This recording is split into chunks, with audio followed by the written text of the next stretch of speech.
கொஞ்சமாக எண்ணெய் ஊற்றிக்கலாம். எண்ணெய் காஞ்சிருச்சு. இப்போ வந்து நம்ம வந்து கடுகு தண்டு போடுவோம். நான் வெங்காயம் போட்டுக்கிறேன். பூண்டு, இஞ்சி, காஞ்ச மிளகாய் எல்லாத்தையும் போட்டு நம்ம முதல்ல வதக்கிடுவோம். கொஞ்சம் நேரமாக வர வரைக்கும் வதக்கணும். இப்போ கருப்பு நம்ம போட்டுக்கலாம். இஞ்சி பூண்டு பேஸ்ட்டு போட்டுக்கலாம். தக்காளி பழம் வெட்டி வச்சுருக்கேன். இதை நம்ம போட்டுக்கலாம். நான் ஏற்கனவே பருப்பை வந்து நான் வேக வச்சு எடுத்து வச்சுருக்கேன். இதில் வந்து பூண்டும் கொஞ்சமாக எண்ணெய் ஊற்றி நான் வேக வச்சுட்டேங்க. நம்ம இப்போ ஊற்றுவோம்.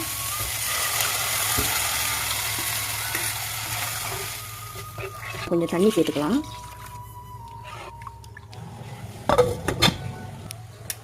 வேண்டிய அளவுக்கு உப்பு போட்டுக்கலாம். சாம்பார் இப்போ நல்லா கொதிக்குதுங்க. இப்போ வந்து நம்ம கீரையை போட்டுடலாம். கீரையை போட்டுட்டு ரொம்ப நேரம் வேக வைக்க வேண்டாங்க.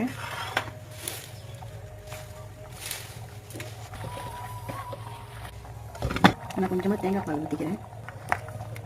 இவ்வளோதாங்க முடிஞ்சது. ரொம்ப சுலபம் தான். நீங்களும் ட்ரை பண்ணி பாருங்கள்.